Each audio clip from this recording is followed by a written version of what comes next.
de Deus não veio sobre um reino de aparência, sobre uma forma de aparência, nada. O reino de Deus veio oculto, sob a semelhança de um ser humilde, de um ser simples e de um ser peregrino sobre as areias áridas de Jerusalém. E aqueles homens não estavam entendendo nada, até porque a mente deles estava obscurecida para o mal, até porque o coração deles estava declinado para a avarença e para tudo aquilo que é concernente à carne. E como Jesus, ele é Espírito, ele veio em Espírito e verdade, repousou sobre um templo de carne e vida, mas a sua mente, a sua alma, o seu Espírito estavam em conexão com o Pai, e todavia ele preservou todo o tempo do seu ministério pregando sobre as coisas do Pai, e preservou o seu ministério andando no caminho do Pai e obedecendo ao Pai. Ele estava dizendo para eles: o reino de Deus está entre vós,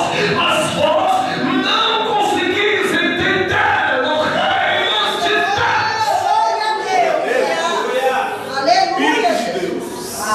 Mas eu glorifico e exalto o nome do Senhor, Glória a Deus, aleluia. porque o próprio Jesus menciona isso, que ele ocultou estas coisas dos sábios e inteligentes e resolveu revelar aos pequenininhos, como é você que está aqui nessa noite. Ele ocultou esta justiça daqueles que se acham sábios e inteligentes e preferiu revelar esta justiça aos pequenininhos, aos humildes, aos carentes, aos necessitados, aos órfãos, aos aflitos, a todo aquele que carece de justiça.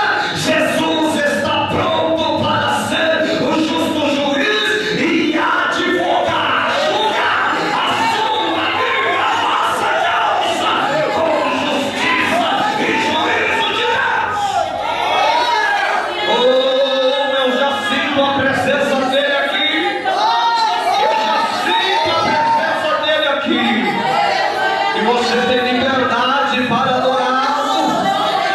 Assim que anda essa. Bendito seja o nome do Senhor. Aleluia. Exaltado, exaltado.